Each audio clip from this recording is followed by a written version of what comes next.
What's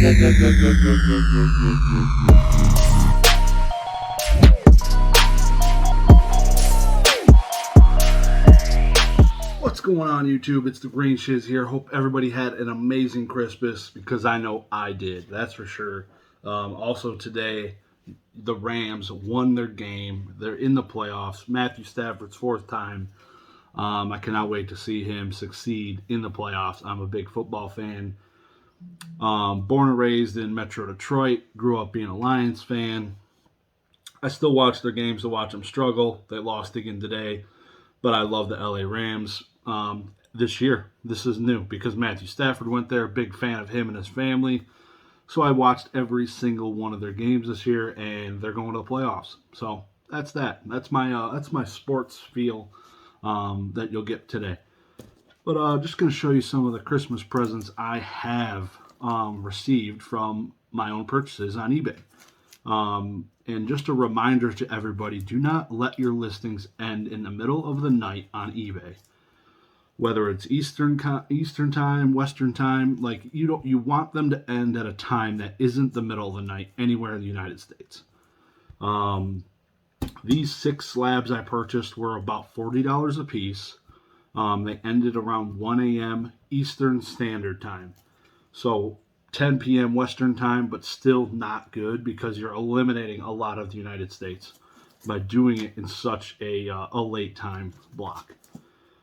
So I bought these 6 slabs. They're from the same seller. He had them all going off right in a row, 2 minutes apart. But I bought a handful of PSA 9 first edition cards. This was a duo. Bought a Devolution Spray, first edition PSA 9. All these are PSA 9 Imposter Professor Oak, $40. $40 item finder. $40 Gust. This one's probably $30. And then a Professor Oak for $40, PSA 9. This is 6 cards. Like, these packs are insane. Like, a pack of these cards, a light pack is what, $4,000 for a Venusaur Blastoise pack? On the low end, I'm thinking. And you're not guaranteed PSA 9s at all. And I have, in this, I got 3 rares. The odds of you pulling one of these rares are pretty high. You get 2 non-hollows per every hollow. So I got 3 of these for $120. Graded already in a 9. That's just, $40 is way too cheap. The guy that sold these took a fat bath. So I just got lucky, but just keep an eye on some of those listings that are ending in the middle of the night, because it happens way too frequently. Like, I wasn't even searching and scouring the internet. I just randomly did a search one day because I don't search this all the time. I don't even think I have a save search for these type of cards. Just looked it up and saw they're ending at 1 a.m. So I was like, oh, guess I'm staying up late tonight. And I stuck around and picked these up. There was a handful of other ones I just missed. So that was huge. But my biggest pickup, my favorite GameCube game of all time. Don't think anybody could guess it. This is the game I spent most of my hours on. So down in the chat below, take a guess. Let me know what you think my most played GameCube game of all time was. And if you guess it, that's pretty dang impressive. It's not a widely known game, but man, this thing slaps. The game I'm talking about is Custom Robo. I bought this game. This game's factory sealed. At least I'm hoping it's not a reseal. These ones are really tough to tell, GameCube games. They don't really have like a security strip like the PlayStation 2 or Xbox 360 type games. But this game looks pretty clean. Really excited to add this to the collection. I'm not sending anything out for grading. I'm just going to probably compile a handful of things. I have now 4 or 5 or 6 PlayStation 2, GameCube, Xbox games that I want to send out for grading, but I'm not going to for a little bit. I probably should, but I'm not. Reasons, I don't know why. I really am looking, I want a bunch of other games. There's a lot of things I have saved on my watch list. I'm eyeing a bunch of games, just raw games. Um, so I haven't purchased them yet. But man, I'm looking. I'm really liking some complete in box Yu-Gi-Oh and Pokemon games. Been eyeing a bunch of those. I have a handful of those, but I don't know why I like those complete in box more than sealed. Maybe I like pulling out the cartridge and looking at it. Speaking of those games, I recently saw there's like a third party company making some Game Boy looking device. I forget what it was. Maybe if I can find it, I'll share it down below in the link. But this thing was awesome. It literally could play Game Boy Advance, Game Boy Color, Game Boy, everything, all those three games in the same system. It was like a Game Boy Advance SP, essentially, but newer. Really good screen, good lighting. I think it was like $150 or something like that. It looks really dope. In fact, I'm gonna tie myself to it. I'm gonna find a picture. This is what it looks like.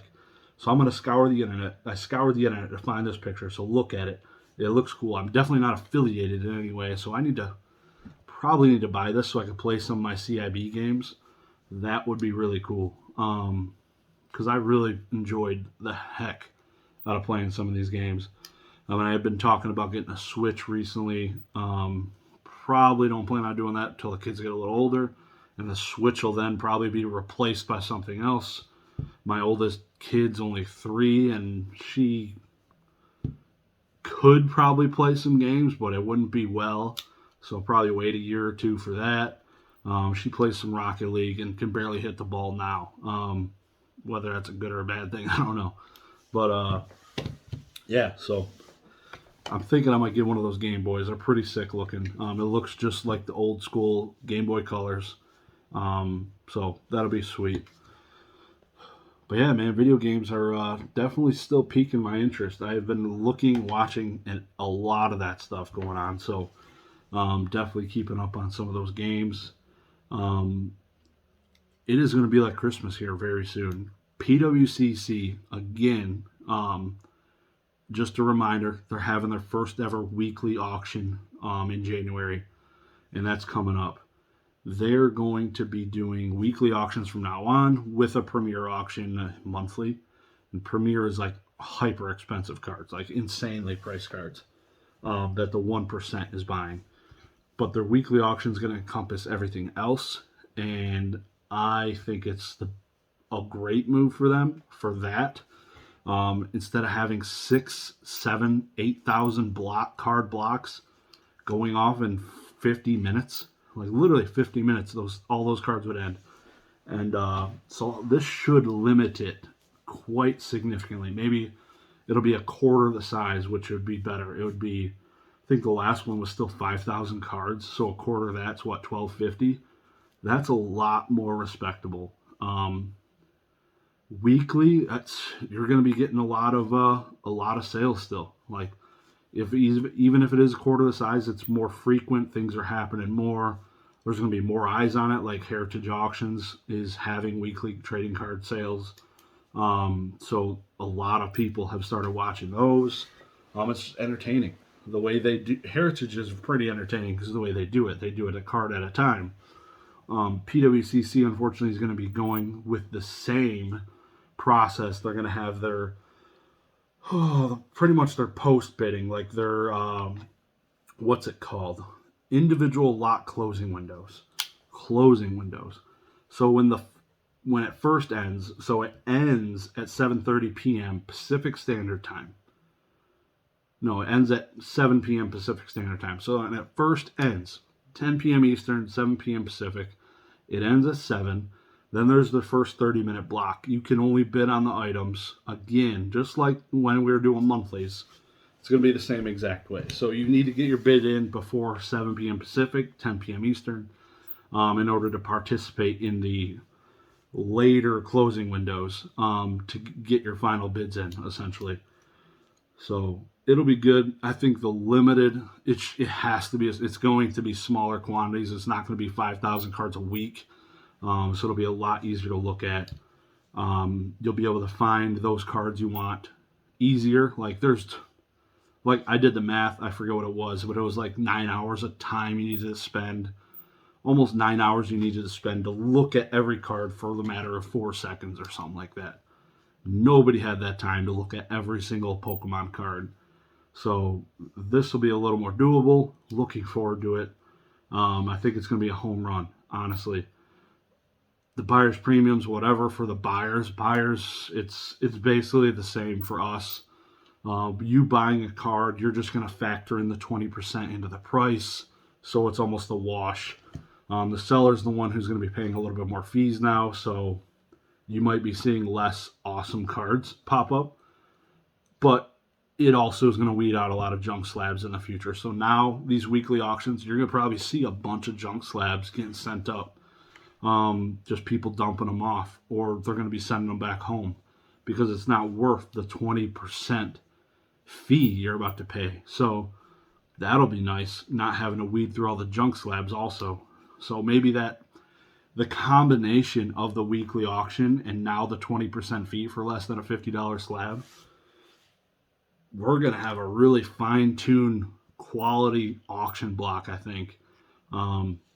Heritage kind of did that already in theirs. They don't have cheap stuff.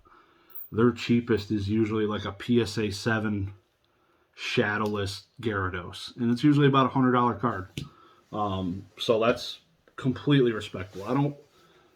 There are cards under $100 I look for, but there's not a lot of them. But obviously there's people out there that are looking for those. So eBay might end up being your place to buy those, because PWCC, like I said, people are going to be taking baths on cards sub $100, 18% or 20% seller fees. The buyers, like I said, aren't going to be affected too much, so I'm really looking forward to watching this first auction again. It's like, to me, it's like Christmas. Seeing something new, something happening, but also I cannot wait for more pop reports to come out. Just complete side story. The recent release of the WADA pop reports for Nintendo was huge. Cannot wait to see it for some of the GameCube, PlayStation 2, Game Boys, and then also CGC trading cards. Man, I cannot wait to tell you a hopeful story about them. But yeah, it's going to be huge. It's coming up soon. We're in for a wild ride. I can't wait. Y'all have a good one. Peace.